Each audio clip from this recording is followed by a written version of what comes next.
Emergency ആയിരുന്നേ. അമ്മയ്ക്ക് എന്നെ പറ്റിയതായിരുന്നു? ഛർദിലാണോ? എത്ര തവണ ഛർദിച്ചമ്മേ? ഒരു 10-15 വട്ടം. വയറുവേദന വല്ലതും ഉണ്ടോ? വേദനയൊന്നുമില്ല. ശരി. നെഞ്ചിലോട്ട് എന്തെങ്കിലും വേദന പോകുന്നുണ്ടോ? ആ ഉണ്ട്. ഉണ്ടല്ലേ. തലകറക്കം തോന്നുന്നുണ്ടോ? ഇല്ല. ഉണ്ട്. ക്ഷീണമാണല്ലേ? പുറത്തുനിന്ന് ആഹാരം എന്തെങ്കിലും കഴിച്ചായിരുന്നോ? കഴിഞ്ഞ ദിവസം KFC കഴിച്ചായിരുന്നു. ഫിസിഷ്യൻ കാണത്തില്ലേ? ചേച്ചി, ഫിസിഷ്യൻ വന്ന് കാണും, കാണാതിരിക്കത്തില്ല.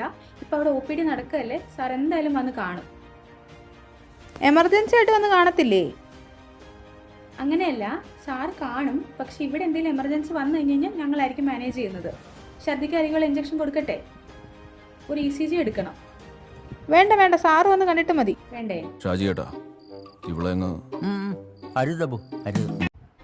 അല്ല, അമ്മയ്ക്ക് ക്ഷീണമല്ലേ, ഛർദിക്ക് അരിക്കുള്ള ഇഞ്ചക്ഷൻ കൊടുത്ത് നമുക്ക് പതിയൊരു ഫ്ലൂയിഡൊക്കെ സ്റ്റാർട്ട് ചെയ്യായിരുന്നു. വേണ്ട, അതിൻ്റെ ആവശ്യമില്ല.